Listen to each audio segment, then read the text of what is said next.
नमस्कार दोस्तों, हम आधुनिक राजस्थान का अंतिम चैप्टर स्टार्ट करने जा रहे हैं और हमारा आज का जो आगे लेसन रहेगा, अब आगे एक दो क्लासेस जो रहेगी वो रहेगी राजस्थान का एकीकरण। हम आधुनिक राजस्थान के अंदर 1857 की क्रांति से लेकर और उसके बाद आपके किसान आंदोलन, जनजातीय आंदोलन और राजस्थान के क्रांतिकारी आंदोलन, उसके बाद में राजस्थान के प्रजामंडल आंदोलन और अभी अंत में हम है वो राजस्थान के एकीकरण पे आ गए हैं, इंटीग्रेशन ऑफ राजस्थान। ठीक है, तो इंटीग्रेशन ऑफ राजस्थान पढ़ेंगे आज हम। टॉपिक का नाम मैं डाल रहा हूँ राजस्थान का एकीकरण। राजस्थान का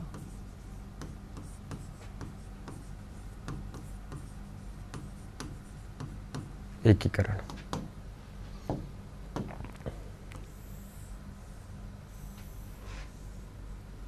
ठीक है, देखिए विद्यार्थियों, एकीकरण शब्द के अंग्रेजी में दो नाम आते हैं, एक आता है यूनिफिकेशन, एक आता है इंटीग्रेशन। ठीक है, जब आपके एकीकरण राज्यों का हो और एक देश बन रहा हो तो उसे अपन यूनिफिकेशन कहते हैं, और अगर एकीकरण छोटे क्षेत्रों का हो और कोई स्टेट बन रहा हो तो उसे अपन इंटीग्रेशन बोलते हैं। जैसे जर्मनी का एकीकरण या इटली का एकीकरण, वो देश बने थे। भारत का एकीकरण भी हम कह सकते हैं, सारी छोटी रियासतों को मिला के और भारत एक भारत बना, तो भारत का भी यूनिफिकेशन हुआ। लेकिन जब एक अंदर जाते हैं और एक राज्य का निर्माण करते हैं तो अपन उसे इंटीग्रेशन बोलते हैं, इंटीग्रेशन ऑफ राजस्थान। ठीक है,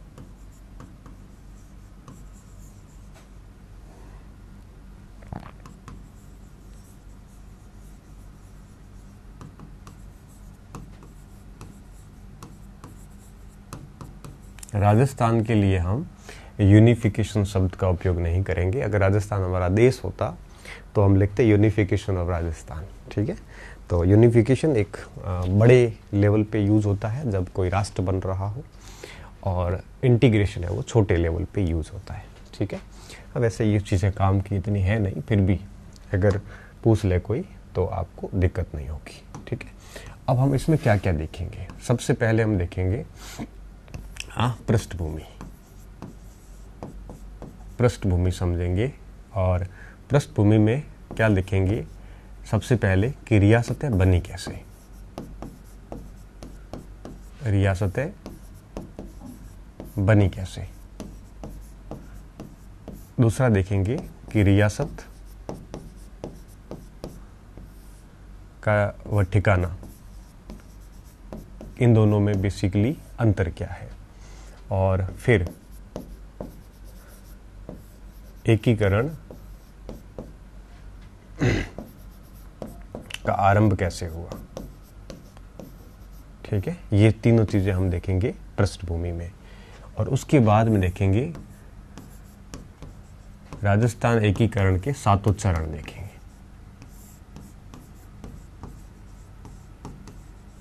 एकीकरण के 7 चरण। ठीक है, ये बाद में देखेंगे। तो अब देखिए, बात को शुरू करने जा रहे हैं और आप समझिए इसके महत्व को टॉपिक के, कि ऐसा कोई एग्ज़ाम नहीं होगा जिसमें राजस्थान का एकीकरण कोर्स में ना हो। ठीक है, तो इस वजह से हमारे टॉपिक ये बहुत महत्वपूर्ण टॉपिक है और हमें इसको ठीक तरीके से याद करना ज़रूरी है। ठीक है, तो देखिए हुआ क्या था। हमने जब 1857 की क्रांति पढ़ी थी, आपको याद होगा, तब मैंने आपको एक बात बताई थी कि 1817-18 के अंदर, कब 1817-18 के अंदर है वो राजपूताना एजेंसी का निर्माण किया था ब्रिटिशर्स के द्वारा। और राजपूताना एजेंसी जो बनाई, वो राजपूताना एजेंसी 1848 तक रहती है, 1948 तक रहती है। उस राजपूताना एजेंसी के अंदर इन्होंने 9 रेजिडेंसी बना दी थी। 8 रेजिडेंसी था और एक सेंट्रल यूँ कहिए कि केंद्र शासित प्रदेश था, अजमेर मेरवाड़ा का। इस तरह से टोटल 9 नियंत्रण के केंद्र बनाए थे, और रेजिडेंसी के अंदर इन्होंने जो है वो कई सारे सैल्यूट स्टेट और नॉन सैल्यूट स्टेट बनाए थे। वैसे तो मैं ये बात आपको बढ़िया तरीके से बता चुका हूँ, फिर भी दोबारा एक बार आज फिर बता देता हूँ, उसके बाद उस बात को हम आरंभ करते हैं। ठीक है, देखिए हेडिंग दे रहा हूँ मैं पृष्ठभूमि। ठीक है, पृष्ठभूमि।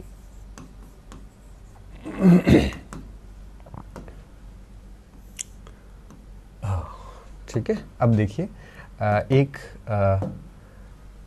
त्रिभुज की सहायता से हम समझते हैं पृष्ठभूमि को।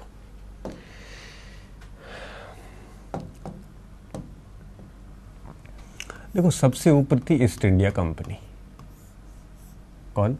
ईस्ट इंडिया कंपनी सबसे ऊपर थी और भारत में कंपनी का शासन चल रहा था 1858 से पहले, क्रांति से पहले भारत में कंपनी का शासन था।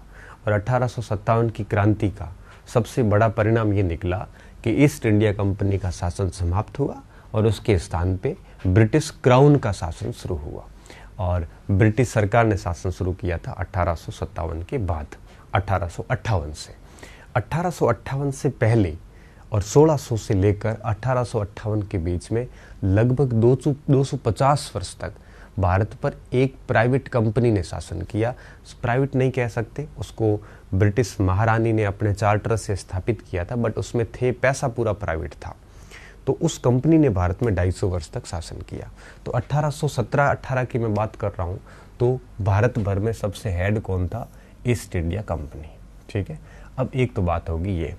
अब ईस्ट इंडिया कंपनी, अब मैं सीधे राजस्थान पे आता हूँ। ईस्ट इंडिया कंपनी के अधीन मराठे भी थे, ईस्ट इंडिया कंपनी के अधीन बंगाल भी था, आपके पंजाब भी था, मैसूर, हैदराबाद, सारे क्षेत्र इसके अधीन थे। उसी तरह से राजपूताना भी इसके अधीन था। अब बाकी राज्यों की भांति राजपूताना की स्थिति बाकी राज्यों जैसी नहीं थी। जैसे बंगाल था तो संगठित बंगाल था, हैदराबाद एकदम संगठित था, पंजाब संगठित था।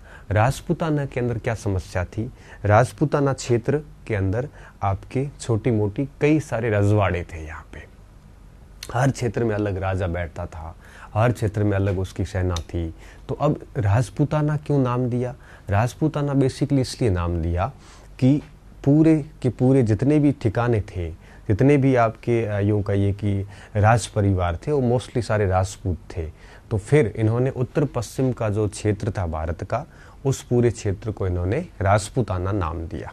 ठीक है, राजपूताना वैसे शब्द कहाँ से आया ये सारा आप पढ़ चुके हो ऑलरेडी, तो उसमें मैं अभी राजस्थान के नामकरण में नहीं जाऊँगा।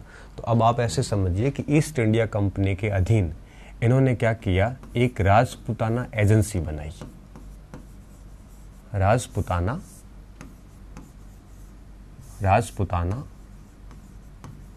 क्या बनाई? एजेंसी बनाई। ठीक है, अभी राजपूताना एजेंसी क्या करेगी? राजपूत राज्य जितने भी थे, चाहे वो आपके जैसलमेर हो, चाहे वो जोधपुर हो, चाहे वो बीकानेर हो, चाहे वो उदयपुर हो, चाहे वो आपके भरतपुर हो, चाहे वो आपके कुशलगढ़ हो, चाहे अलवर हो, जितने भी क्षेत्र ऑलमोस्ट सारे राजपूत थे। कुछ रियासतें जैसे भरतपुर रियासत थी तो जाटों की थी, तो ऐसे मतलब मोस्टली सारा राजपूताना था। तो ईस्ट इंडिया कंपनी ने एक राजपूताना एजेंसी बनाई और इस एजेंसी के अधीन क्या किया? राजपूताना के जितने भी रजवाड़े वगैरह थे वो उसके अधीन कर दिए। ठीक है, अब इसके अंदर हम नीचे लिख सकते हैं कि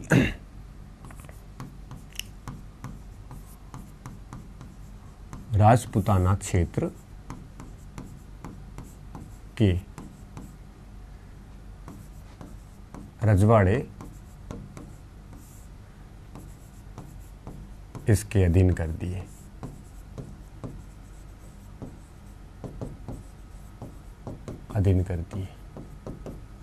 तथा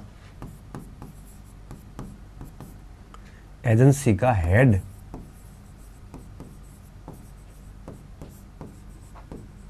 प्रमुख agent to governor general, AGG पद को बनाया। ठीक है, अब इस राजपूताना एजेंसी का जो प्रमुख होगा उसे हम कहेंगे एजेंट टू गवर्नर जनरल। ठीक है, गवर्नर जनरल का एजेंट है वो इस पर बैठेगा और एजीजी क्या करेगा? अपनी रिपोर्ट किसको देगा? ईस्ट इंडिया कंपनी अर्थात तो भारत का वायसराय होगा, जो गवर्नर जनरल होगा उसको वो रिपोर्ट करता था। तो ईआईसी का हेड कौन होता था? गवर्नर जनरल, GG, और ये क्या था, AGG, agent to governor general, जो कि राजपूताना एजेंसी के ऊपर बैठता था। पद को बनाया और इस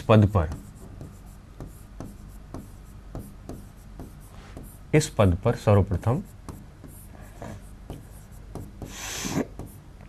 मिस्टर लोकेट को बिठाया।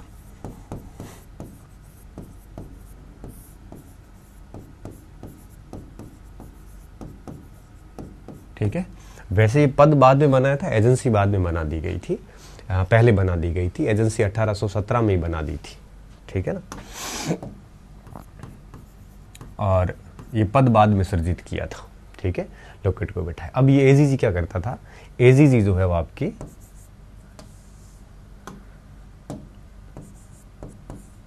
AGG अपना प्रतिवेदन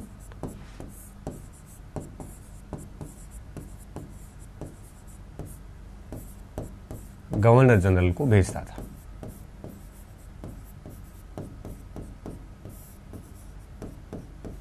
ठीक है, अब ये 1817 की बात है और ये AGG का पद है वो 1832 के आसपास बनाया था। अब देखिए क्या हुआ, अब EIC ने अपना काम कर दिया, ईस्ट इंडिया कंपनी ने, अर्थात गवर्नर जनरल ने राजपूताना एजेंसी बना दी।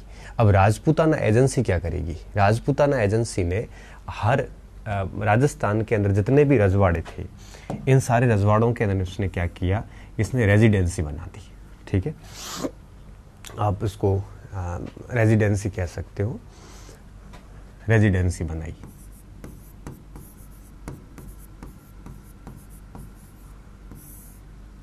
ठीक है, रजवाड़ा रेजिडेंसी बना दी।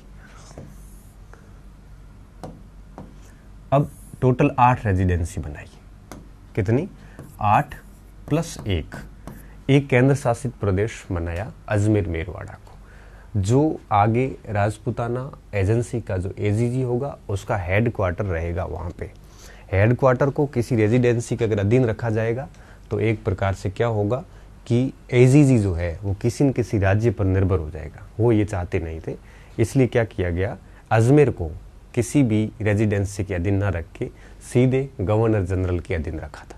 इसलिए हम उसको केंद्र शासित प्रदेश बोलते थे अजमेर को। ठीक है, अभी जैसे क्या है, भारत की राजधानी दिल्ली है, दिल्ली को किसी राज्य का हिस्सा नहीं बनाया गया, दिल्ली को स्वतंत्र रखा गया है, मतलब केंद्र शासित प्रदेश बना दिया गया। क्यों, क्योंकि दिल्ली की पूरी सुरक्षा केंद्र सरकार के जिम्मे है। अब कोई भी विदेश का मेहमान आए करे कोई दिक्कत नहीं होती।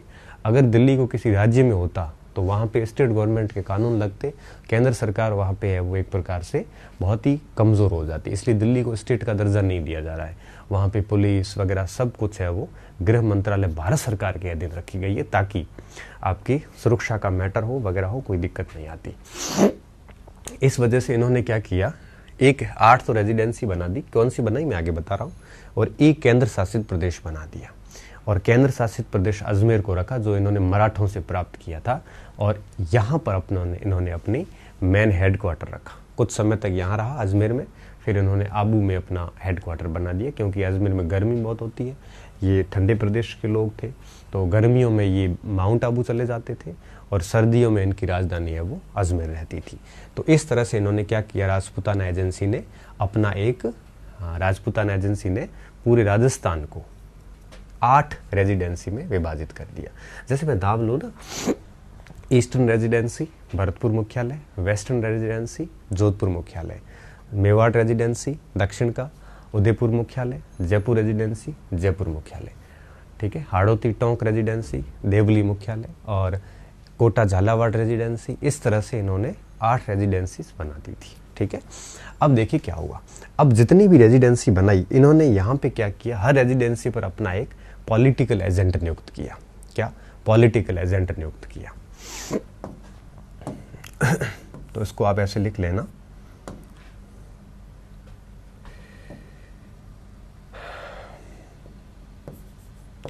प्रत्येक रेजिडेंसी में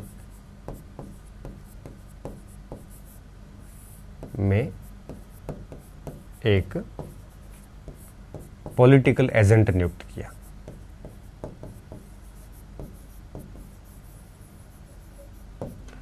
नियुक्त किया।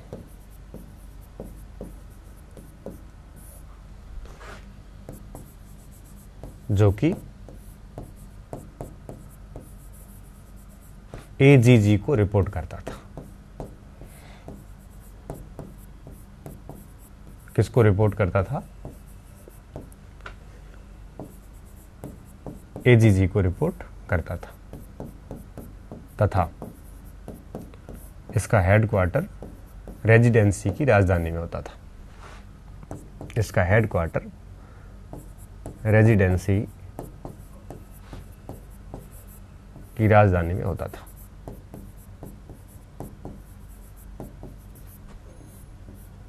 राजधानी में होता था। देखिए, मैं आपको एक और यहाँ बिंदु बता दूं। जैसे हम 1857 की क्रांति पढ़ते हैं तो आता है कि मेजर बर्टन, कैप्टन सोवर्स, ये सारे पॉलिटिकल एजेंट थे। जोधपुर का पॉलिटिकल एजेंट, भरतपुर का पॉलिटिकल एजेंट, मेवाड़ का पॉलिटिकल एजेंट। तो 8 पॉलिटिकल एजेंट हो गए, सीधे 8 रेजिडेंसीज की। और ये पॉलिटिकल एजेंट रेजिडेंसी के मुख्य राजधानी जो थी वहाँ पे उसका हेडक्वार्टर रहता था। जैसे मेवाड़ प्रेसिडेंसी तो वो उदयपुर में बैठता था, ठीक है। जोधपुर प्रेसिडेंसी, मारवाड़ प्रेसिडेंसी तो जोधपुर, ईस्टर्न प्रेसिडेंसी भरतपुर।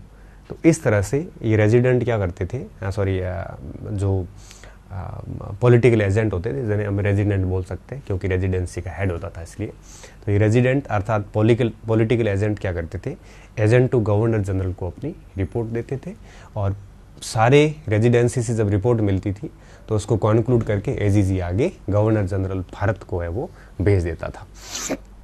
इस तरह से क्या किया, राजपूताना एजेंसी के अंदर 8 रेजिडेंसी और 1 केंद्र शासित प्रदेश बना दिया गया।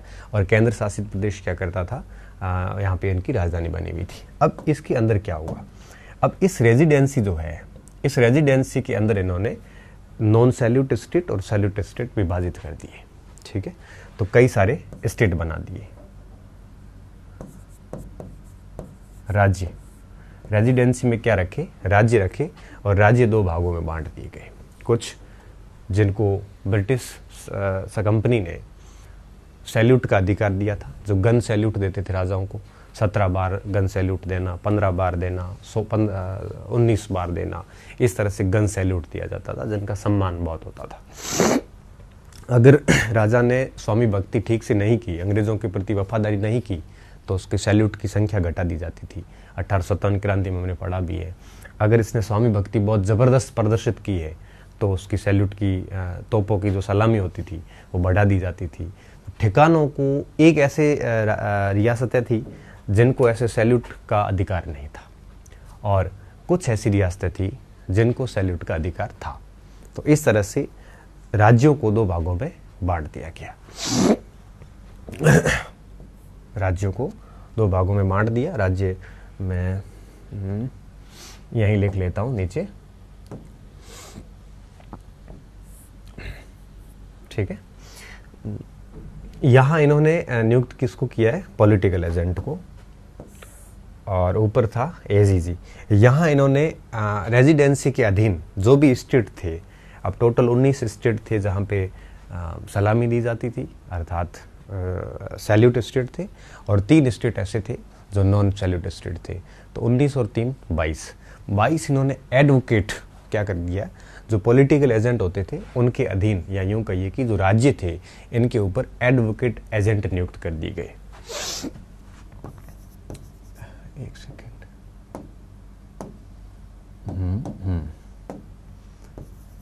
इन पर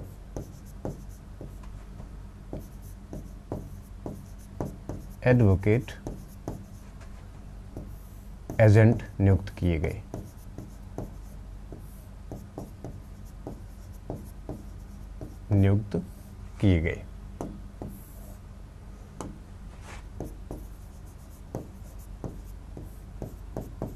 ठीक है, जो राज्य के अंदर बैठते थे, नियुक्त किए गए, जो किसको, पॉलिटिकल एजेंट को रिपोर्ट करते थे। जो क्या करते थे, पॉलिटिकल एजेंट को रिपोर्ट करते थे, जो पीए को रिपोर्ट करते थे।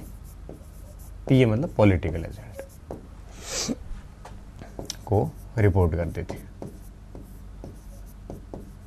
ठीक है, अब इन राज्यों को दो भागों में बांट दिया गया। राज्यों को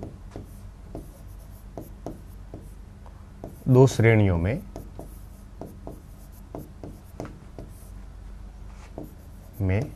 बांट दिया गया।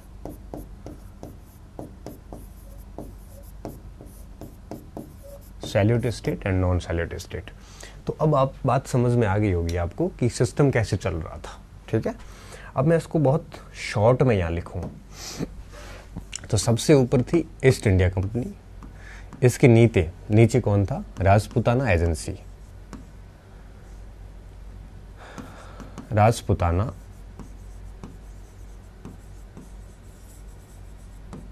एजेंसी।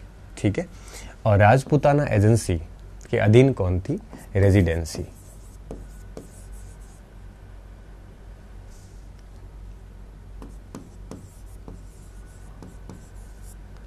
ठीक है, रेजिडेंसी। अब रेजिडेंसी के अधीन थे आपके प्रिंसली स्टेट।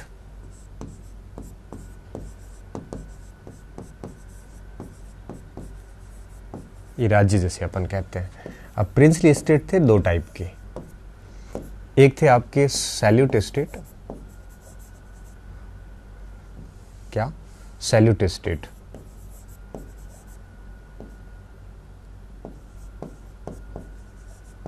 और एक थे आपके नॉन सैल्यूट स्टेट।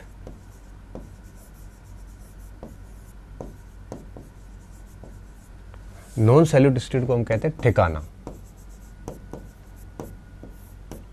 और इनको हम कहते हैं रियासत। सामान्यतः रियासत बोलते हैं। तो इनकी संख्या थी 19, इनकी संख्या थी 3। 19 और 3 हो गए 22। तो प्रिंसली स्टेट टोटल कितने थे? 22।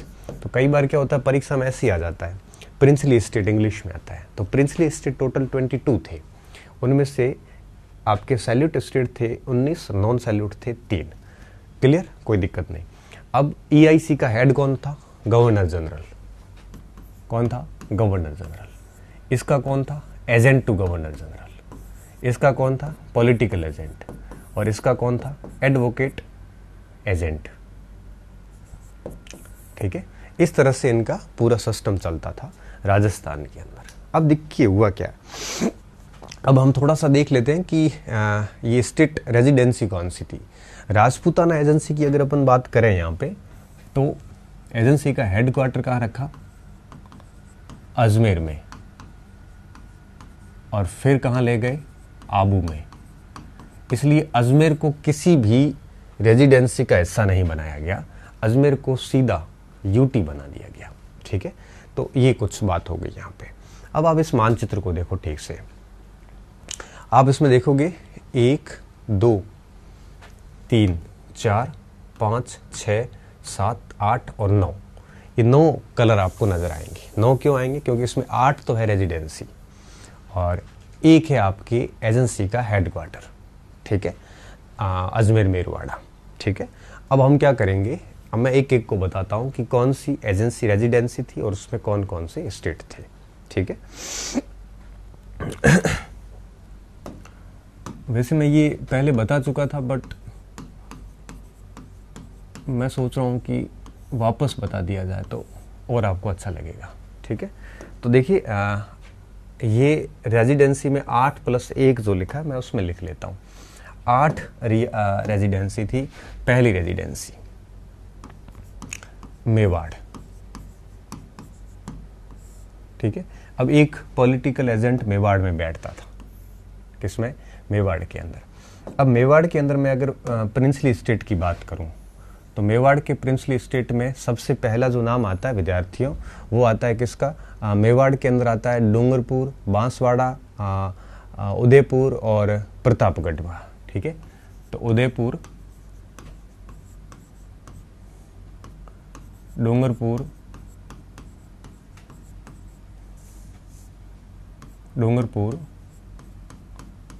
प्रतापगढ़, बांसवाड़ा। तो मेवाड़ जो आपकी रेजिडेंसी थी, उसमें कुल स्टेट कितने थे? ये तो थे सैल्यूट स्टेट।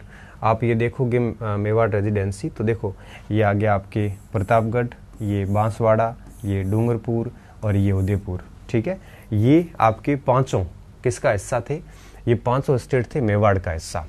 और इसके अंदर एक था ठिकाना, जिसे हम कहते हैं कुशलगढ़ का ठिकाना। ठीक है, तो बहुत दक्षिण में आया हुआ है बांसवाड़ा के इधर, ये कुशलगढ़। तो एक हो गया आपके कुशलगढ़, कुशलगढ़। ठीक है, कुशलगढ़ के कोष्टक में लिख रहा हूं नॉन सैल्यूट, NS लिखूं तो समझ जाना एक ठिकाना है, और अंडरलाइन भी कर देता हूं। अब इस प्रकार आप देख पा रहे होंगे कि जो मेवाड़ रेजिडेंसी थी, इसके अंतर्गत 3 और 2 5 स्टेट थे टोटल। कितने? 5 स्टेट थे, उदयपुर, डूंगरपुर, प्रतापगढ़, बांसवाड़ा और कुशलगढ़। कुशलगढ़ जो है वो आपके नॉन सैल्यूट था, ठिकाना था। बाकी सारों के सारे चारों क्या कहलाती? 500 रियासतें। उसके बाद में आती दूसरी रेजिडेंसी। मेवाड़ के बाद में हम दूसरी रेजिडेंसी लेते हैं, और दूसरी ले लेते हैं मारवाड़। ठीक है, मारवाड़ रेजिडेंसी। अगर मारवाड़ रेजिडेंसी की बात करें तो इसमें देखिए, इसमें आपके मारवाड़ में ये आएंगे जैसलमेर, जोधपुर और आपके ये सिरोही। ठीक है, और पालनपुर भी आता था, जो अब नीचे चला गया, गुजरात में ले लिया। तो देखिए इसमें कौन कौन से इलाके थे मारवाड़ रेजिडेंसी के अंदर? जोधपुर, जैसलमेर और सिरोही। जोधपुर, अब जोधपुर जो राजधानी होती थी उसे 19 तोपों की सलामी दी जाती थी, और बाकी को फिर उसकी स्वामी भक्ति के आधार पे किसी को 17 और किसी को आपके 15 तोपों की सलामी होती थी। तो इस तरह से जोधपुर रियासत के अंदर टोटल कितने हो गए? 3 स्टेट हो गए। ठीक है, रियासत क्या, सॉरी, मारवाड़ रेजिडेंसी में 3 स्टेट हो गए। कौन कौन से? जोधपुर, जैसलमेर और सिरोही। अब ये बात आ गई दूसरे रेजिडेंसी पे। अब तीसरी रेजिडेंसी, बीकानेर। ठीक है, बीकानेर रेजिडेंसी के अंदर आपके एक बीकानेर खुद ही था और कोई नहीं था। ठीक है, ये बीकानेर स्वयं था, इसमें और कोई नहीं था। ठीक है, बीकानेर खुद ही था।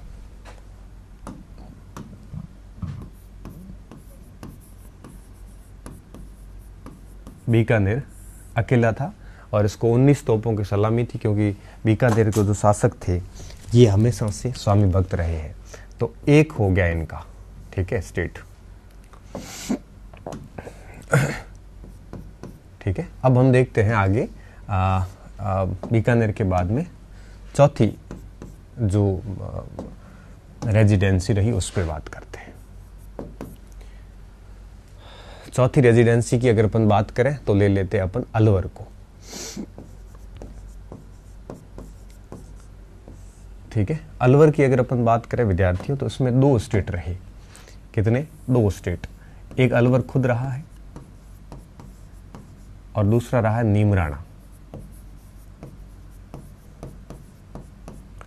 नीमराणा रहा है आपके non salute state.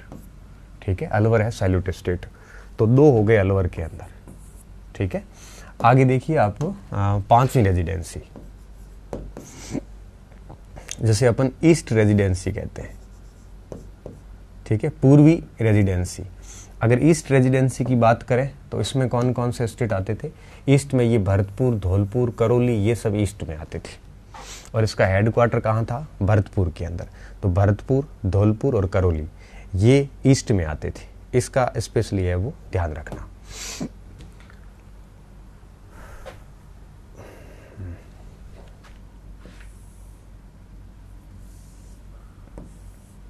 Bharatpur, Dholpur,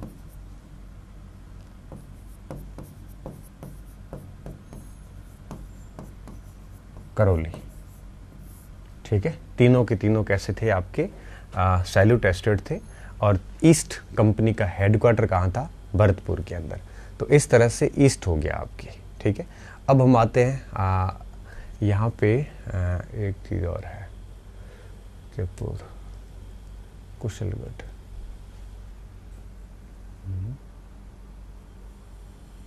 Kushalgarh, ठीक है।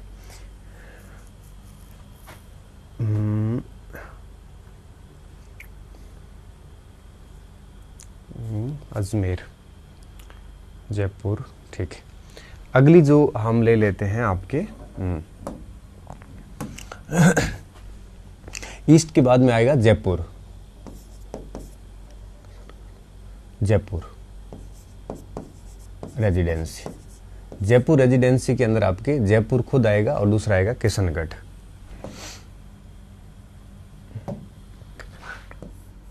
जयपुर और किशनगढ़,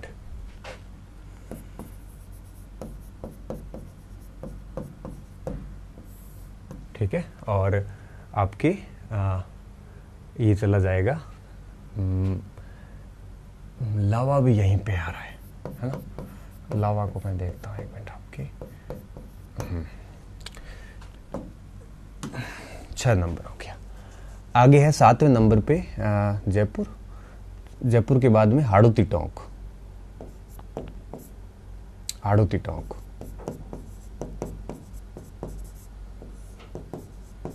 हाड़ौती टोंक रेजिडेंसी। हाड़ौती टोंक के अंदर आपके हाड़ौती क्षेत्र में बूंदी, टोंक 2 और आपके शाहपुरा, ये 3 क्षेत्र आ जाते हैं, ठीक है। ये बूंदी आ जाएगा, टोंक आ जाता है और ये शाहपुरा क्षेत्र आ जाता है, ठीक है। ये तीनों इलाके इसमें आ जाएंगे। बाकी छोटे छोटे बिखरे हुए कई इलाके थे, बट ये 3 मेन थी। बूंदी, टोंक और शाहपुरा। देखो ये 3 हो गया इसका, 3 हो गए इसके, 3 ही हो गए इसके। अब लास्ट में कोटा झालावाड़ एजेंसी। कौन सी? कोटा झालावाड़ एजेंसी, जिसमें कोटा और झालावाड़ साथ में आ जाते हैं।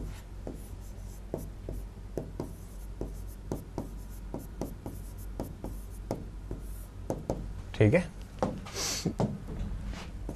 कोटा और झालावाड़, ये 2 क्षेत्र इसमें आ जाते हैं। ठीक है, तो देखिए आप 5, 3, 8, 1, 9, 10, 11, 11 और 3, 14, 14 और 3, 17, 17 और 3, 20, 20 और 2, 22, टोटल 22 प्रिंसली स्टेट थे, जिसमें से 19 सैल्यूट स्टेट और 3 नॉन सैल्यूट स्टेट। इस तरह से टोटल 22 सैल्यूट स्टेट और नॉन सैल्यूट स्टेट मिला के प्रिंसली स्टेट हो गए। और जो 9वां आपके हम अलग से ले रहे थे वो था आपके अजमेर मेरवाड़ा। ये केंद्र शासित प्रदेश था, ये रेजिडेंसी नहीं थी। 1 मिनट, ठीक है, 8 केंद्र शासित प्रदेश हो गए। ठीक है, और अजमेर मेरवाड़ा जो इलाका है ये आपकी क्या थी? ये आपके केंद्र शासित प्रदेश था।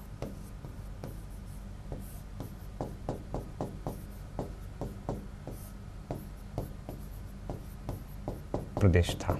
ठीक है, तो इस प्रकार से अब आप इसको देखिए, तो राजपूताना एजेंसी के अंदर ये टोटल 8 रेजिडेंसी थी, और इस 8 रेजिडेंसी ने क्या किया था? इन 8 रेजिडेंसी ने एक प्रकार से इनके ऊपर इन्होंने एक पॉलिटिकल एजेंट जो छोटा छोटा सभी के ऊपर नियुक्त कर दिया। और इन पॉलिटिकल एजेंट ने क्या किया? इन पॉलिटिकल एजेंट ने आपके पूरी रिपोर्ट्स बना के भेज देते थे। अब आगे देखिए, ये पॉलिटिकल एजेंट हो गया 8, और रेजिडेंसी के अधीन कई सारे स्टेट थे, प्रिंसली स्टेट थे।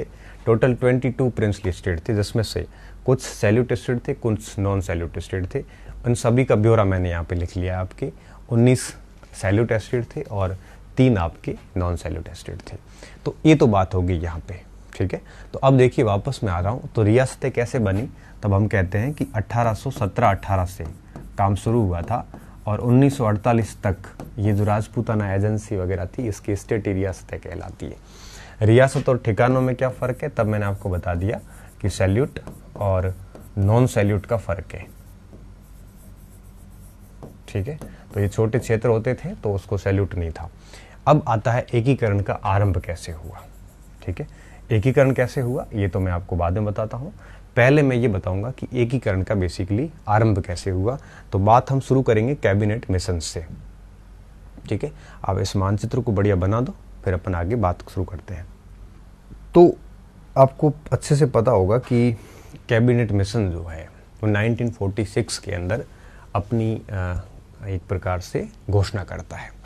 कैबिनेट मिशन ने भारत में एकीकरण की बात कही थी कि भारत को है वो हम एकीकृत करेंगे, संघ बनाएंगे। अब भारत के एकीकरण की बात जैसे 1946 में कही, तो उसके बाद भारत के अंदर एकीकरण, राजस्थान के अंदर एकीकरण के कुछ प्रयास हुए। जैसे आपके हाड़ौती संघ के रूप में महाराव भीम सिंह ने प्रयास किया कोटा के अंदर, बांसवाड़ा के शासक ने भी प्रयास किया, मेवाड़ के शासक जो है उन्होंने भी राजस्थान के अंदर एकीकरण का प्रयास किया, बीकानेर और लुहारू राज्य को एकीकरण करने का प्रयास हुआ, कई सारे प्रयास हुए यहाँ पे, लेकिन वो प्रयास सफल नहीं हुए क्योंकि कोई भी राजा अपनी स्वतंत्रता को त्यागना नहीं चाहता था। अब धीरे धीरे कैबिनेट मिशन की बातें ठीक तरीके से लागू हो रही थी, कुछ लागू नहीं हो रही थी, इस तरह से काम चल रहा था। और ऊपर से माउंटबेटन की योजना आई। माउंटबेटन की योजना 3 जून 1947 की योजना है। माउंटबेटन योजना में कहा गया कि भाई हम अब है वो भारत को जल्द ही आज़ाद कर देंगे। तब नेहरू जी जाते हैं माउंटबेटन के पास में। माउंटबेटन कहा कि भाई हमें आज़ाद कर दो आप। तो कि आपको आज़ाद करें, किसको करें? भारत के अंदर 565 रियासतें हैं टोटल, और इन 565 रियासतों में 565 झंडे हैं, 565 राजधानियाँ हैं, 565 आपके राजा है, 565 यहाँ पे मुद्राएं हैं। किसको आज़ाद करो? अगर आप सभी रियासतों से लिखवा के ले लो कि हम हमारी विदेश नीति त्याग रहे हैं, हम हमारे फॉरेन के मामले त्याग रहे हैं और हम भारतीय संघ में विलय के लिए रेडी है, अगर ये सारी रियासतें ऐसा लिख के देती है तो मैं आपको उसी दिन है वो आज़ादी दे दूंगा। अब नेहरू जी के नेतृत्व में ये प्रयास शुरू हुआ। 5 जुलाई को इन्होंने रियासती विभाग का गठन किया, वल्लभ भाई पटेल को इसका अध्यक्ष बनाया और वीपी मेनन जो कि लंबे समय से ब्रिटिशर्स के सचिव रहे थे उनको इसका सचिव बनाया। अब इन्होंने प्रयास करने शुरू किए कि किसी भी तरह से हस्ताक्षर करवाए। खूब प्रयास किए, लेकिन लगभग 27 मई तक किसी रियासत ने हस्ताक्षर नहीं किए। तब ये लोग माउंटबेटन के पास वापस गए कि जब तक आप इनको नहीं कहोगे तब तक ये हस्ताक्षर नहीं करेंगे। फिर नरेंद्र मंडल की आखिरी बैठक होती है। नरेंद्र मतलब राजा राजकुमार, इसकी आखिरी बैठक होती है। इस आखिरी बैठक में रेडियो पर अनाउंसमेंट किया माउंटबेटन ने, और रेडियो पर अनाउंसमेंट करने के बाद में फिर हस्ताक्षरों की प्रक्रिया शुरू हुई। और हस्ताक्षर की प्रक्रिया के दौरान एक शर्त डाल दी गई थी कि ऐसी रियासत हैं जिनकी जनसंख्या 10 लाख से अधिक हो, 1 करोड़ से ज़्यादा उनकी आय हो, वो ही स्वतंत्र रहने की हकदार है, बाकी रियासतों का स्वतः ही विलय हो जाएगा। तो 565 सभी के हस्ताक्षर करने ज़रूरी नहीं है, ऐसी रियासतों के हस्ताक्षर चाहिए जो 1 करोड़ से ज़्यादा की आय रखती है, 10 लाख से ज़्यादा की जनसंख्या हो। तो राजस्थान की 4 रियासतें उसमें आ रही थी। बीकानेर आ रहा था, जयपुर जोधपुर आ रहा था, उदयपुर आ रहा था। तो राजस्थान की रियासतों में बीकानेर ने हस्ताक्षर कर लिए थे भारतीय संघ में विलय के, धौलपुर ने कर लिए थे, फिर हनुमंत सिंह से ज़बरदस्ती कैसे भी करके हनुमंत सिंह से भी करवा लिए थे, और धौलपुर ने कर लिए थे। 1-2 रियासतें रह गई थी जिन्होंने हस्ताक्षर नहीं किए, जैसे मेवाड़ ने नहीं किए थे उस समय। और इस तरह से भारत का एकीकरण का कार्य 14 अगस्त तक इन्होंने पूरा कर लिया। और यूँ कहिए कि राजस्थान की भी सभी रियासतों ने हस्ताक्षर कर लिए थे जो 1 करोड़ से ऊपर वाली थी, और कश्मीर, हैदराबाद और जूनागढ़ को छोड़ के बाकी जो भी इस क्राइटेरिया में आ रही थी सभी ने हस्ताक्षर कर लिए थे। और 15 अगस्त 1947 को भारत आज़ाद हो गया। अब भारत आज़ाद हो गया, और भारत आज़ाद के बाद में अब दूसरी दिक्कत शुरू हुई। अब राजस्थान के अंदर ये 22 स्टेट बने हुए थे, राजपूताना एजेंसी बनी हुई थी, जो मैंने अभी आपको स्ट्रक्चर बताया। अब इसको कैसे किया जाए? ये राजा जो है छोटे वाले, ये अपनी स्वतंत्रता कब त्यागने वाले हैं? अब इसमें सीधा इन्वॉल्वमेंट पटेल का, मेनन का डायरेक्ट तो इन्वॉल्वमेंट था नहीं। अब राजस्थान के अंदर इन 22 जो प्रिंसली स्टेट थे, इनको एक करने की जो प्रक्रिया चली ये 7 चरणों में चली और इसे हम राजस्थान का एकीकरण कहते हैं। तो आप इसको ऐसे समझिए कि सबसे पहले भारत का एकीकरण, फिर राजस्थान का एकीकरण, पहले यूनिफिकेशन फिर इंटीग्रेशन। अब आपको बात समझ में आ गई होगी, नहीं तो अब लिखेंगे तब समझ में आ ही जाएगी। तो पहली चीज़ समझिए कि सबसे पहला ये था कि 15 अगस्त से पहले जो 1 करोड़ आय और 10 लाख से अधिक जनसंख्या वाले रियासतों को इंस्ट्रूमेंट ऑफ एक्सेशन पे हस्ताक्षर करवाने थे। वो हस्ताक्षर करते भारत आज़ाद हो जाता। 3 रियासतों को छोड़ के बाकी सभी ने हस्ताक्षर कर दी, भारत आज़ाद हो गया। उससे छोटी रियासत राजस्थान के अंदर 4 को छोड़ दिया जाए तो 18 रियासतें उससे कम थी, तो उनके हस्ताक्षर की भारत को ज़रूरत थी नहीं। भारत आज़ाद होने के बाद में राजस्थान को एक राज्य का रूप देने के लिए राजस्थान की रियासतों को एक करना ज़रूरी था। और राजस्थान के अंदर 22 रियासतें थी, जिसमें से प्रिंसली स्टेट भी था, नॉन सैल्यूट भी थे और सैल्यूट स्टेट भी थे। अब इन 22 को किस तरह से एक किया जाए, ये प्रक्रिया 7 चरणों में चलती है। और इन 7 चरणों में चली इस प्रक्रिया में अंततः गत्वा 1 नवंबर 1956 को राजस्थान एक हुआ। और आज जो हम राजस्थान देख रहे हैं, 1 नवंबर 1956 का राजस्थान है। तो इस पूरी प्रक्रिया को हम इस लेक्चर में पढ़ने वाले हैं, ठीक है। तो हम कहाँ तक पहुँच गए हैं? एकीकरण का आरंभ कैसे हुआ, थोड़ा इसको समझ लेते हैं।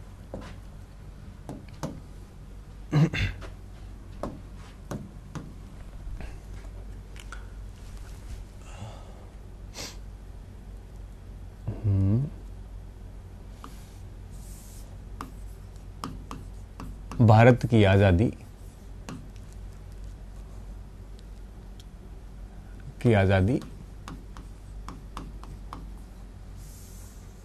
भारत का एकीकरण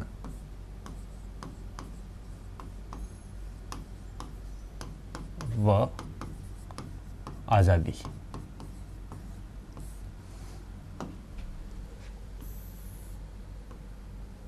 ठीक है, भारत का एकीकरण और आज़ादी। क्योंकि राजस्थान का एकीकरण समझने से पहले भारत का एकीकरण हमें सामान्य रूप से देखना है, वो ज़रूरी है। और इस बात को हम अभी स्टार्ट करने जा रहे हैं, ठीक है। 3 जून को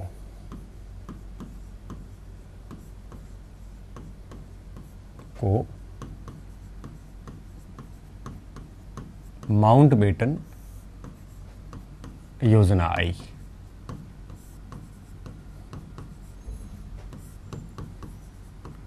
जिसमें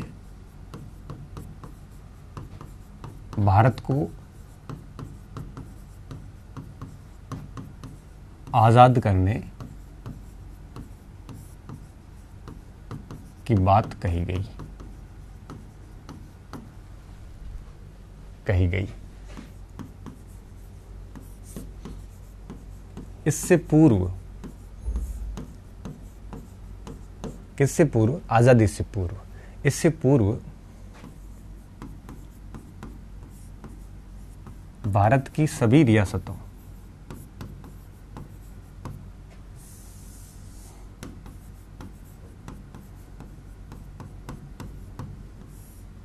कितनी रियासतें थी? 565 थी, जिसमें से आपके 562 सैल्यूट स्टेट थे और 3 नॉन सैल्यूट स्टेट थे। सभी रियासतों, इससे पूर्व भारत की रियासतों से विलय पत्र पर हस्ताक्षर करवाने आवश्यक थे।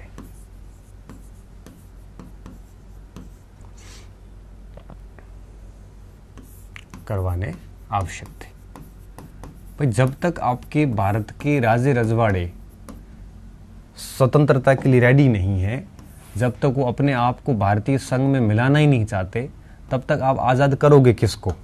इसलिए स्वतंत्रता से पूर्व क्या बात कही है कि आज़ाद करने की बात तो कही, लेकिन इससे पूर्व भारत की रियासतों को हस्ताक्षर करवाने ज़रूरी थे। अब विलय पत्र का मतलब क्या था? इसे हम कहते हैं instrument of accession. Instrument of accession accession का मतलब होता है अधिग्रहण, इंस्ट्रूमेंट का मतलब होता है उपकरण।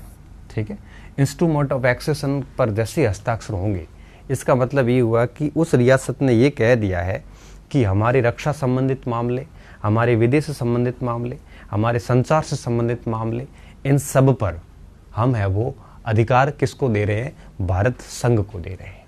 इसका मतलब साफ होगा कि वो अब अपनी स्वतंत्रताएं, अपने अधिकार भारत संघ को दे रहे हैं।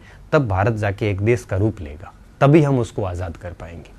तो एक्सेशन पर हस्ताक्षर करने का मतलब था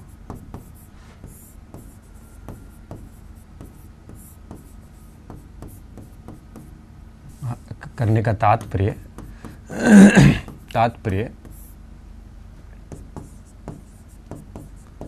रियासत अपने विदेश, संचार, रक्षा संबंधित अधिकार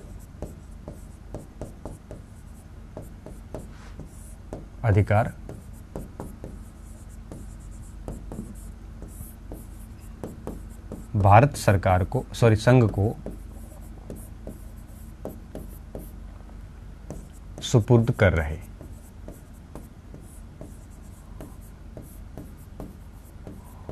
ठीक है, तो इंस्ट्रूमेंट ऑफ एक्सेशन का मतलब समझ गए होंगे आप।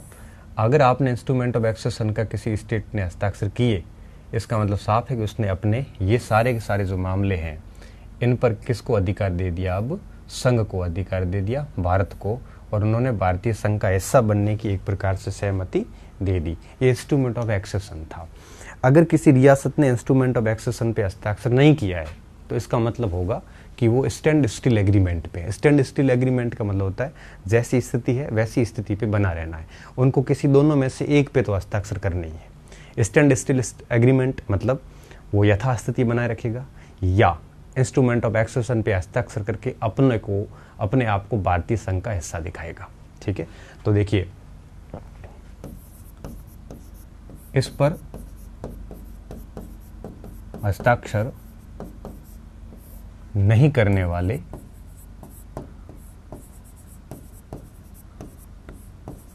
रियासतें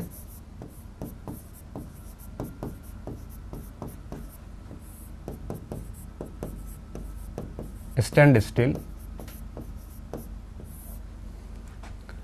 एग्रीमेंट अर्थात यथास्थिति, पहले जैसी स्थिति पर रहती थी।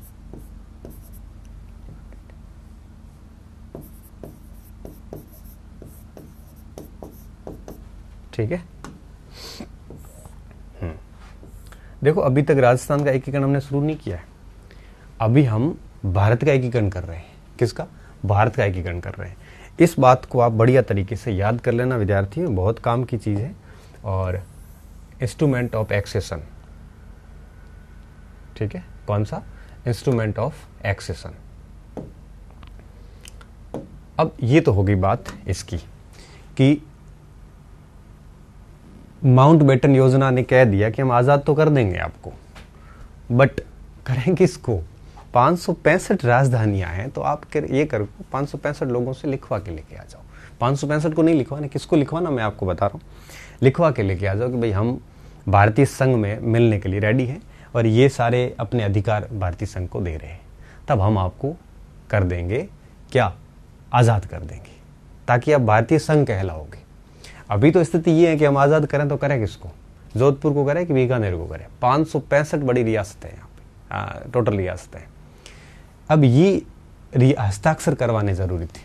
अब एक पॉइंट ये है कि अब क्या सभी रियासतों में हस्ताक्षर करवाने हैं या कुछ रियासतों पे? अब ये भी दिक्कत आ गई।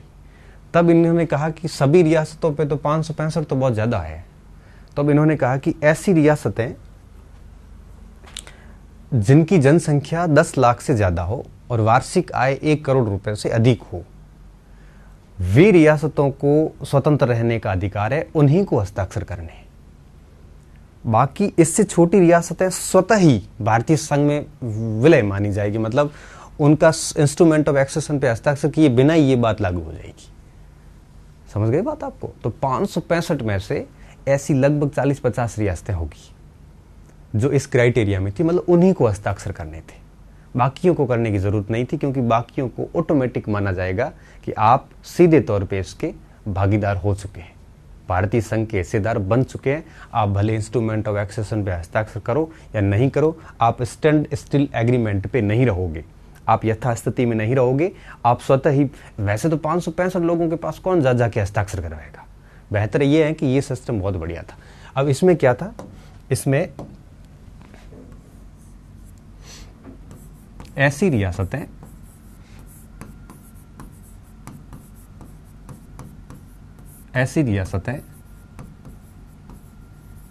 जिनकी जनसंख्या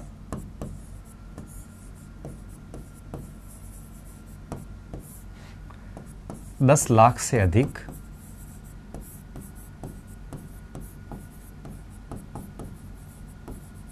हो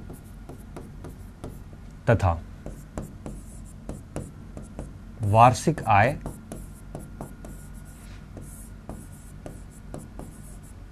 1 करोड़ रुपए से अधिक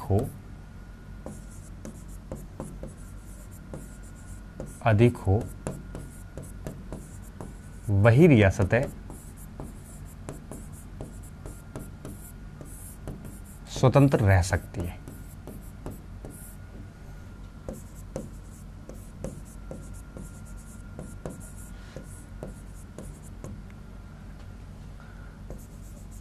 केवल इन्हीं रियासतों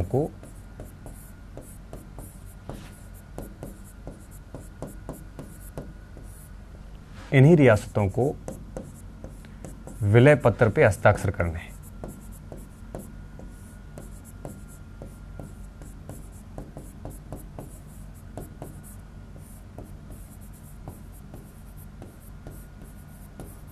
ठीक है, हस्ताक्षर करने हैं। शेष रियासतें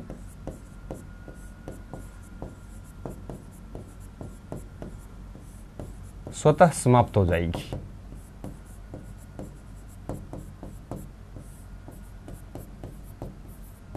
बात समझे होंगे आप मेरी। देखिए, मैं ये कहना चाह रहा हूं कि ये जो क्राइटेरिया था 10 लाख और 1 करोड़ वाला, इस क्राइटेरिया को जो पार नहीं कर रही थी रियासतें, वो अपने आप ही समाप्त हो जाएगी, भारतीय संघ का हिस्सा बन जाएगी। लेकिन ऐसी रियासतें जो इस क्राइटेरिया को पार कर रही है, 10 लाख और 1 करोड़ जो बड़ी रियासतें हैं, उनसे हस्ताक्षर करवाने जरूरी है। ठीक है, तो ऐसी रियासतों को हस्ताक्षर करवाने थे। तो इससे क्या हमने क्या लिखा, इससे पूर्व भारत की सभी रियासतों की जगह हमने क्या लिखा है, खाली लिखा भारत की रियासतों, और ये रियासतें थी से विलय पत्र पर हस्ताक्षर करवाने आवश्यक थे। अब देखिए ये चीजें हो गई। अब देखिए अब इसमें एक और ट्विस्ट था। अब जो भी रियासतें थी, बड़ी रियासतें, उनको या तो भारत के साथ में विलय का ऑप्शन था या पाकिस्तान के साथ में था। दोनों में से किसी एक में तो हस्ताक्षर करने थे। अगर नहीं करना चाहते तो स्टैंड स्टिल एग्रीमेंट पे रहो, यथास्थिति। अब जैसे कश्मीर था, तो कश्मीर ने कहा कि भाई मैं तो ना भारत में जाना है ना हमें पाकिस्तान में जाना है, हम स्टैंड स्टिल पे रहेंगे।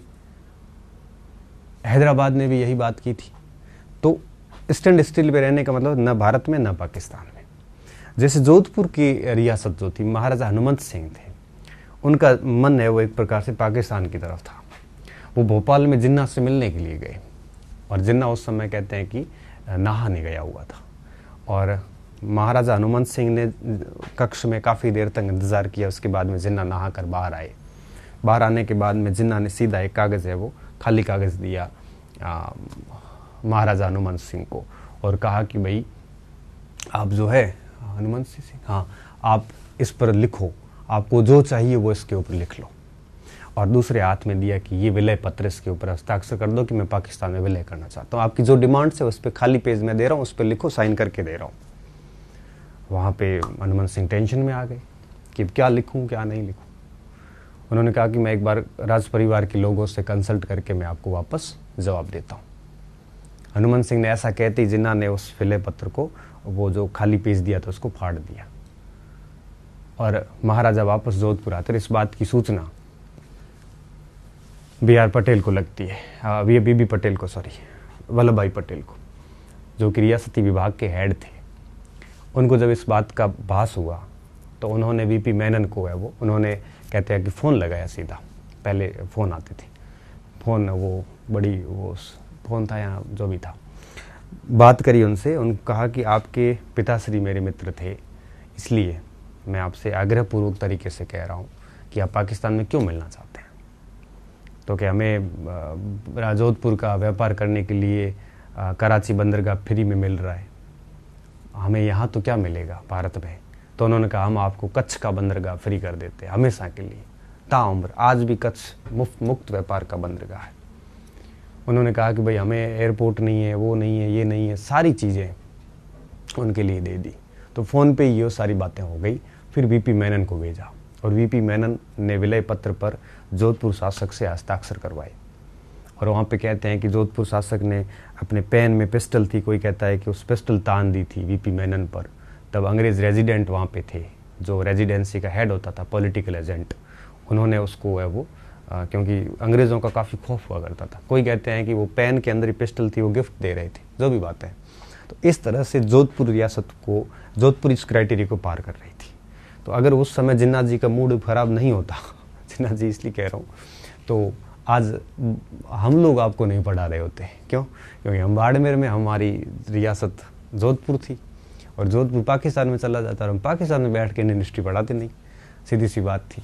तो ऐसी रियासतों से साइन करवाने थे। तो मान के चलिए कि 565 में से लगभग 35-40 रियासतें ऐसी थी जो इस क्राइटेरिया को पार कर रही थी। अब देखिए राजस्थान की ऐसी कौन सी रियासतें थी, तो मैं इसको थोड़ा सा यहाँ और ले रहा हूँ। आप कह रहे हो सर आगे से आगे बढ़ते जा रहे हैं, अब इस लाइन को आगे पूरा करेंगे। इस पैमाने के अनुसार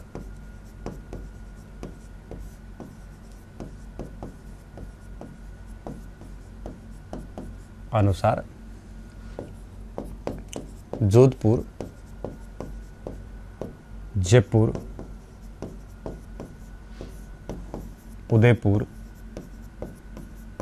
बीकानेर रियासतें शामिल हो रही थी, स्वतंत्र रहने की हकदार थी। लेकिन स्वतंत्र रहने देंगे नहीं ना, साइन करवा देंगे इन्हें विलय पत्र अथवा यथास्थिति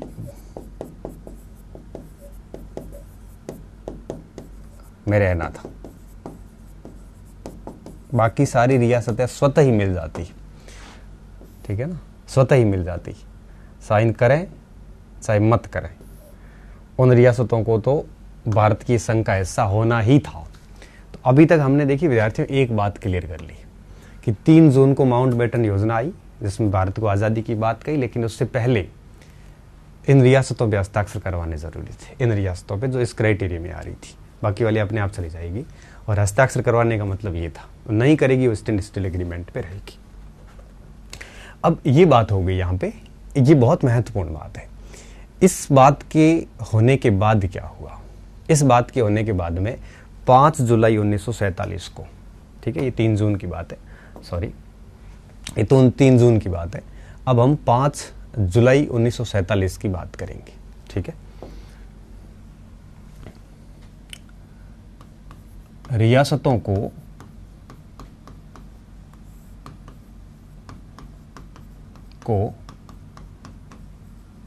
हस्ताक्षर करवाने हेतु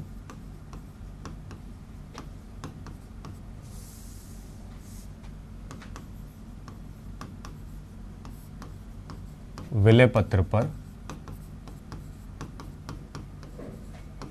हस्ताक्षर करवाने हेतु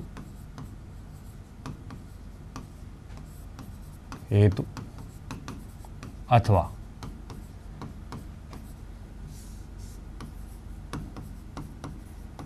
भारतीय संघ का हिस्सा बनाने हेतु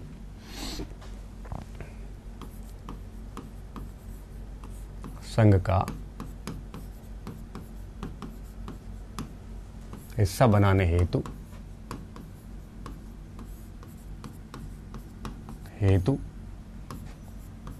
5 जुलाई, डेट बहुत महत्वपूर्ण है, 1947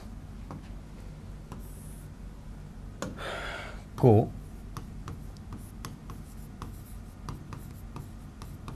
प्रिंसली स्टेट डिपार्टमेंट विभाग गठित किया।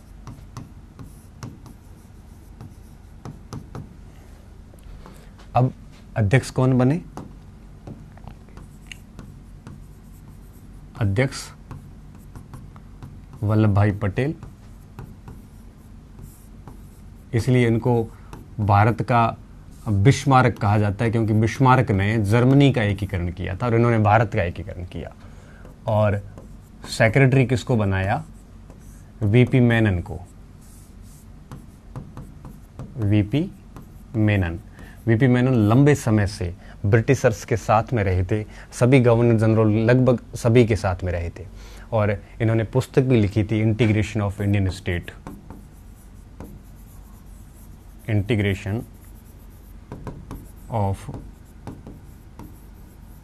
Indian states. ठीक है, ये पुस्तक इनकी थी वीपी मेनन की।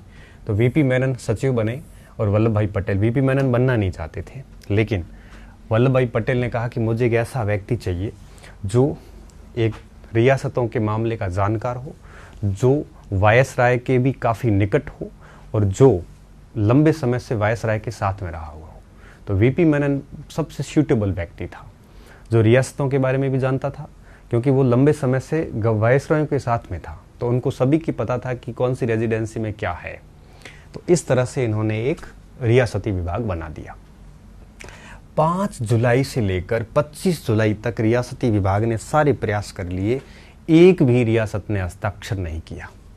ठीक है, आप देखिए,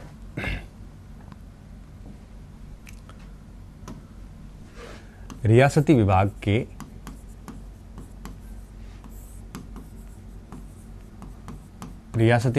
के अनेक प्रयासों के बाद भी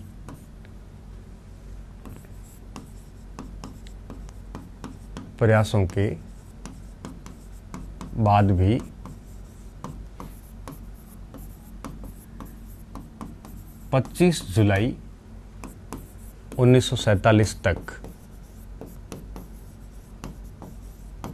किसी भी रियासत ने हस्ताक्षर नहीं किए।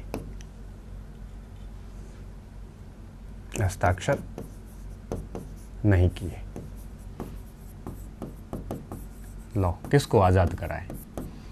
जब एक ही रियासत है वो शामिल होना नहीं चाह रही हो, फिर वापस ये लोग नेहरू जी के नेतृत्व में माउंटबेटन के पास आते हैं। माउंटबेटन को कहा कि अब आप ही कुछ करिए, नहीं तो ये रियासतें हस्ताक्षर नहीं करेगी। सब बड़े बड़े राजा थे, कोई छोटा मोटा राजा था नहीं। क्राइटेरिया भी 10-10 लाख की जनता को एक एक रिप्रेजेंट कर रहा था। नरेंद्र मंडल की अंतिम बैठक थी जुलाई लास्ट वीक, अगस्त फर्स्ट वीक के अंदर, और नरेंद्र मंडल की बैठक में माउंटबेटन ने पूरे राजा, नरेंद्र मंडल मतलब एक चैम्बर ऑफ कॉमर्स बनाया हुआ था, जो हम आगे उसमें पढ़ते हैं, हिस्ट्री में पढ़ते हैं। उस चैम्बर्स ऑफ कॉमर्स के प्रिंसेस चैम्बर्स में, प्रिंसेस चैम्बर्स का मतलब था आपके राजकुमारों का मंडल, राजाओं का मंडल। उसमें सारे भारत के राजा उसमें उसके सदस्य थे। उसमें माउंटबेटन ने रेडियो से संबोधन किया, और उस संबोधन के बाद में सबसे पहले बीकानेर के शार्दुल सिंह ने हस्ताक्षर किए, और उसके बाद में एक एक करके 14 अगस्त तक सभी राजाओं ने हस्ताक्षर कर लिए, और 15 अगस्त को भारत आज़ाद हो गया, और फिर राजस्थान के एकीकरण की प्रक्रिया शुरू होगी। ठीक है, हस्ताक्षर नहीं किए। तत्पश्चात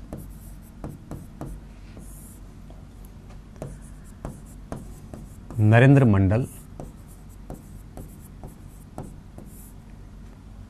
चैम्बर ऑफ प्रिंसेस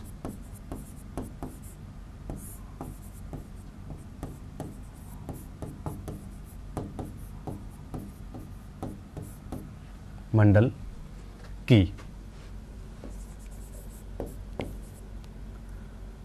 अंतिम बैठक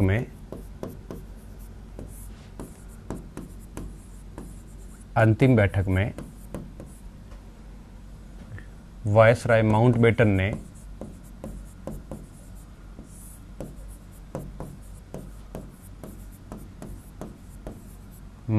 ने प्रथम व आखिरी बार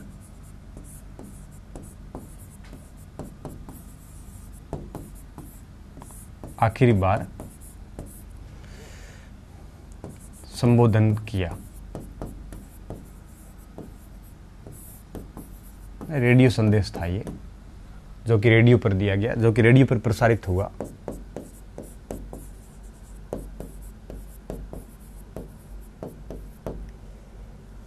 रेडियो पर प्रसारित हुआ।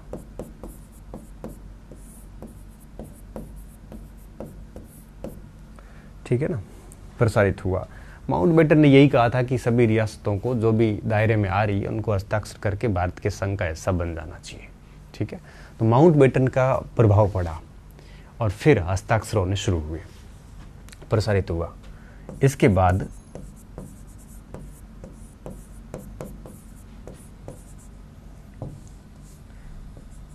तीन रियासतों को छोड़कर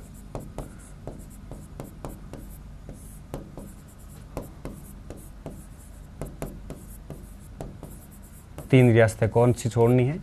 एक आपके कश्मीर, एक आपके जूनागढ़, एक हैदराबाद। फिर हैदराबाद को ऑपरेशन पोलो चलाया गया। कश्मीर में जनमत संग्रह आज तक लड़ाइयाँ चली रही थी 370 तक हटने तक, और जूनागढ़ में जनमत संग्रह करवाया गया। को छोड़कर सभी रियासतों ने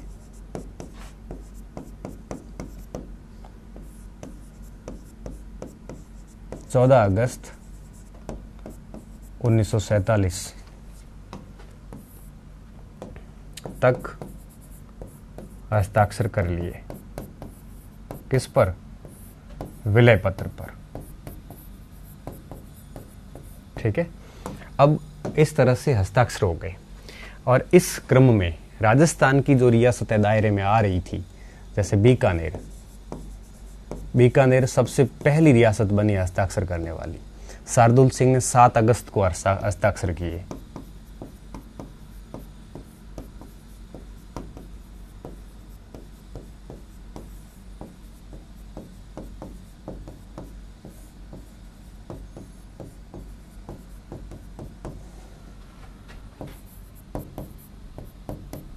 तो पूछा है कि राजस्थान में सबसे पहली रियासत जिसने भारत में विलय के पक्ष में हस्ताक्षर किए, तो वो सीधा उत्तर जाएगा आपके कौन सी रियासत? बीकानेर रियासत। ठीक है, बीकानेर रियासत के बाद में 9 अगस्त को जोधपुर के राजा ने हस्ताक्षर किया, हनुमंत सिंह ने।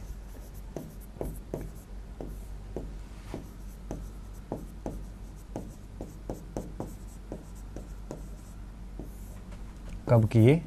9 अगस्त को। और सबसे आखिर में 14 अगस्त को धौलपुर के उदय भानु सिंह ने किए। नहीं भी करते तो भी चल जाता।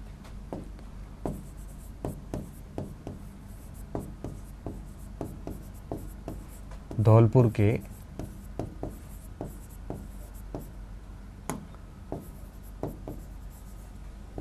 उदय भानु सिंह ने। ये आखिरी रियासत थी राजस्थान की जिसने हस्ताक्षर किए। ठीक है, तो इस प्रकार से भारत का एकीकरण पूरा हो गया। ठीक है, किसका? भारत का एकीकरण यही हो जाता है। अब भारत का एकीकरण हो गया 14 अगस्त को पूरा। फिर 15 अगस्त को यूं कहिए कि भारत आज़ाद हो गया। अब 15 अगस्त को भारत आज़ाद हो जाने के बाद में फिर आपकी बात शुरू होती है राजस्थान के एकीकरण की। किसके? राजस्थान के एकीकरण की बात जो है वो स्टार्ट हो जाती है। और अब राजस्थान का एकीकरण कब होने वाला है, कैसे होने वाला है, ये सारी बातें मैं आगे अगले लेक्चर्स में, तो क्या अब थोड़ा सा अपन इसी लेक्चर में समझ लेते हैं, फिर आगे के लेक्चर में हम यूँ है कि मार्च,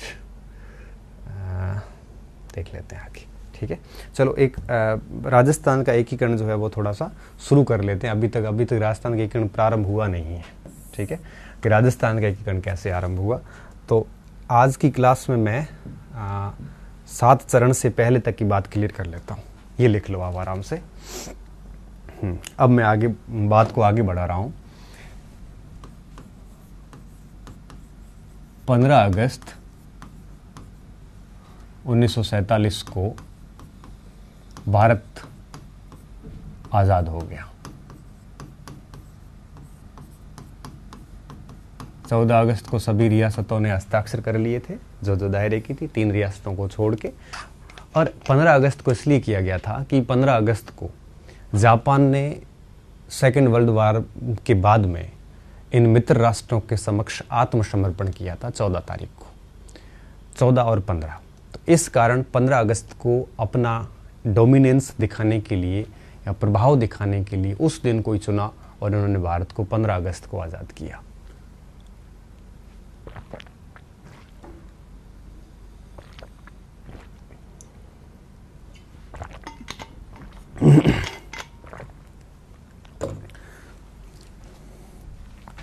आज़ादी के उपरांत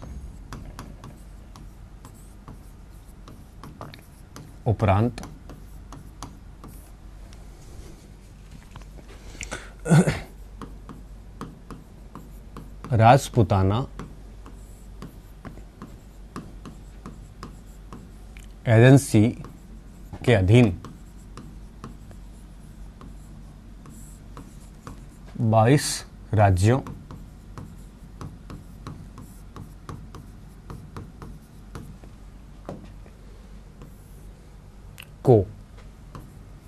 का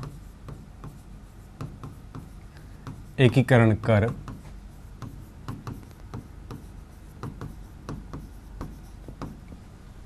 एक राज्य का रूप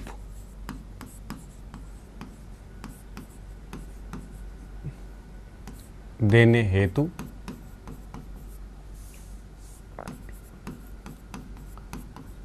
प्रयास हुए। 7 चरणों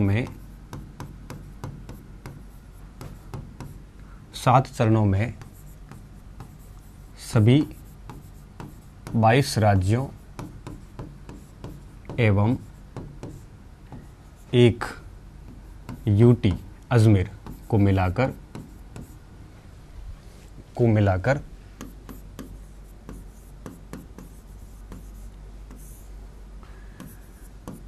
राजस्थान बनाया गया।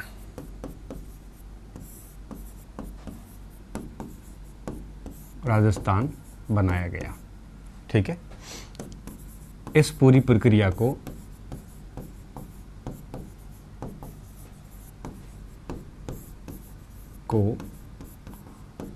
राजस्थान का एकीकरण कहते हैं।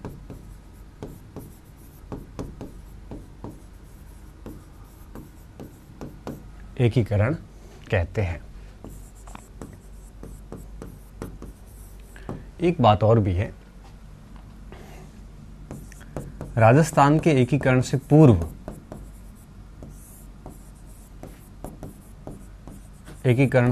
राजस्थान के एकीकरण हेतु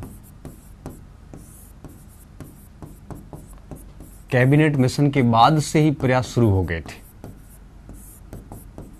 कैबिनेट मिशन के बाद से ही प्रयास आरंभ हो गए थे।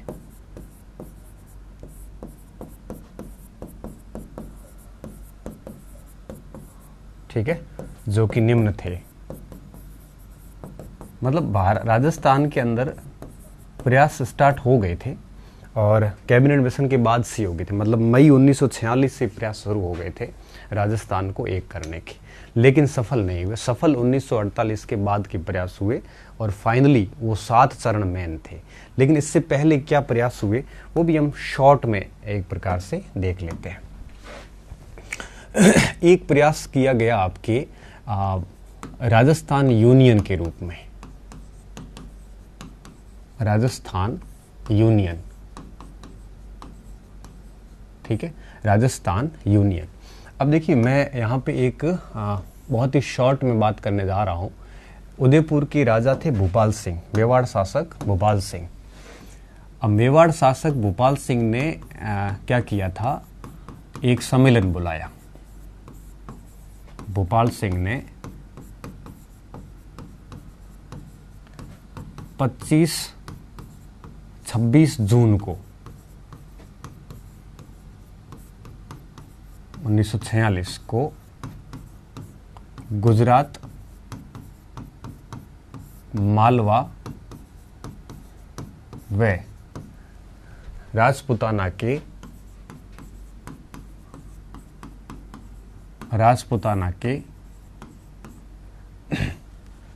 अब यहाँ पे राजपुताना के जितने भी शासक थे उन सबको आमंत्रित किया था। तो इसमें 22 शासकों ने भाग लिया। शासकों का एक सम्मेलन बुलाया गया। सम्मेलन बुलाया गया।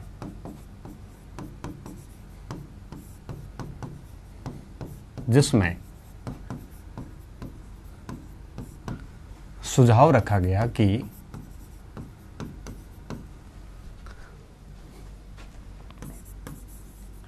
इनमें यही कहा कि आप जो है वो छोटी मोटी रियासतें जो है वो सारी विलय करके और राजस्थान संघ बना दिया जाए, नहीं तो ये रियासतें खत्म हो जाएगी। क्योंकि अब सरकार संघ बनाने के पक्ष में है, ये बात उन्होंने पहले ही बोल दी थी। ठीक, सुझाव रखा गया कि राजस्थान संघ बनाया जाए। हालांकि मेवाड़ का शासक हेड हो रहा था तो जयनारायण व्यास ने इसका विरोध किया, संघ बनाया जाए।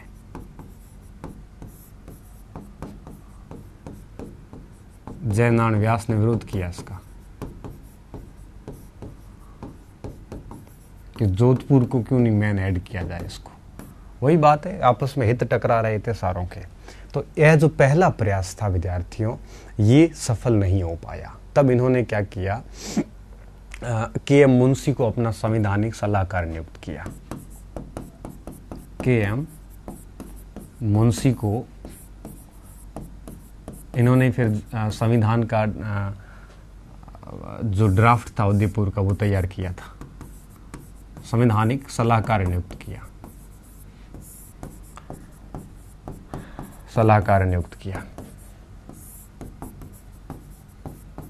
अब इनके सुझाव पर एक बार फिर सम्मेलन बुलाया। इनके सुझाव पर मई 1947 में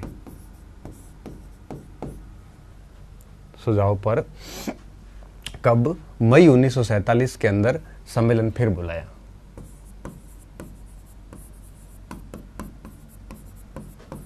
पुनः सम्मेलन बुलाया गया।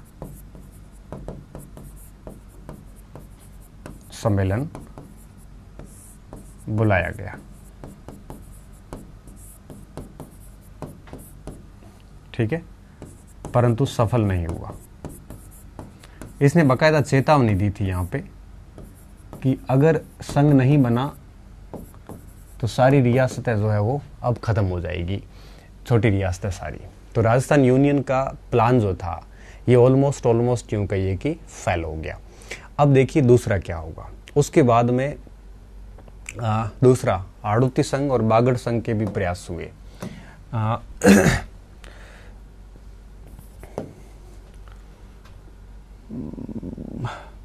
कोटा महाराव, भीम सिंह ने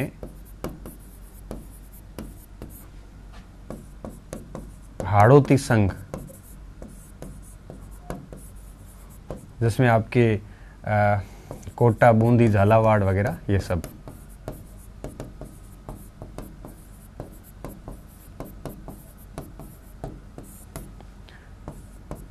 बनाने का प्रयास किया। ठीक है, ये भी 1946-47 की बात है, ये भी सफल नहीं हुआ। इसके अलावा आपके बांसवाड़ा के शासक ने बांगड़ संघ बनाने की भी कोशिश की।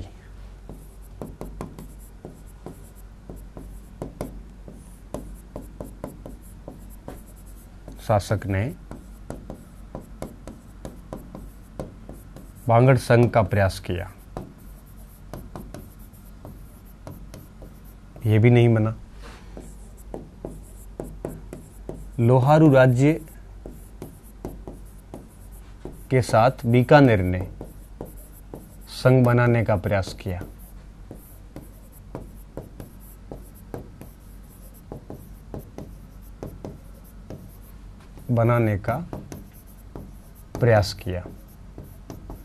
ये भी आपके सफल नहीं हुआ। तो ये राजस्थान के पूर्व एकीकरण से पहले के एक प्रकार से प्रयास थे जो कि सफल नहीं हुए, क्योंकि जब तक पीछे से फोर्स नहीं होता है, जब तक आपके एक प्रकार से यूँ कहिए कि दबाव नहीं होता है, तब तक इस प्रकार के प्रयास जो है वो समाप्त नहीं हो सकते। ठीक है।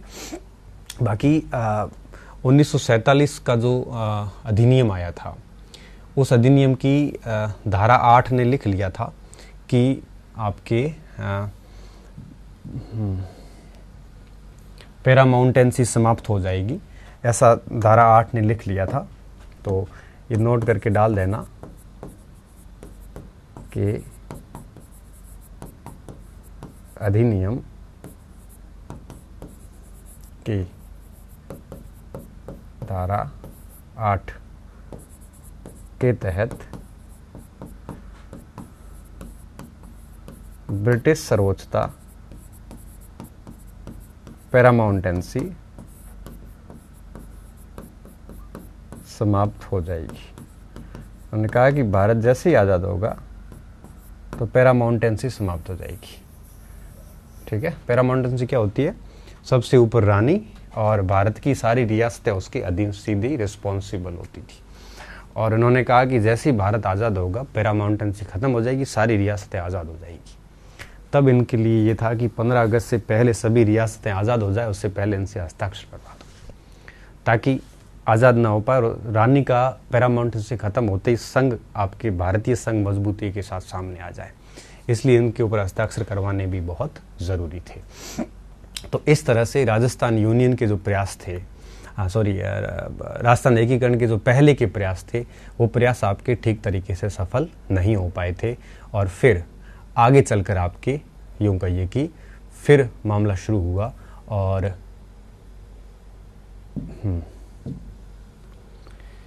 अब राजस्थान के एकीकरण के 7 चरण जो है वो हम है वो पढ़ने वाले हैं। ठीक है। तो राजस्थान के एकीकरण के 7 चरण अब अगली क्लास में हम उन चरणों पे आ जाएंगे, और यहाँ तक की जो बात थी वो आज कंप्लीट कर ली हमने। ठीक है। राजस्थान के एकीकरण का आरंभ कैसे हुआ, रियासतें, ठिकाने वगैरह वगैरह। क्लास बहुत महत्वपूर्ण, इसको स्किप मत करना, क्योंकि ये समझ में आएगा तभी कल ये ठीक तरीके से समझ में आ पाएगा। ठीक है। बहुत बहुत धन्यवाद विद्यार्थियों, अच्छे रहिए, मस्त रहिए और पढ़ते रहिए।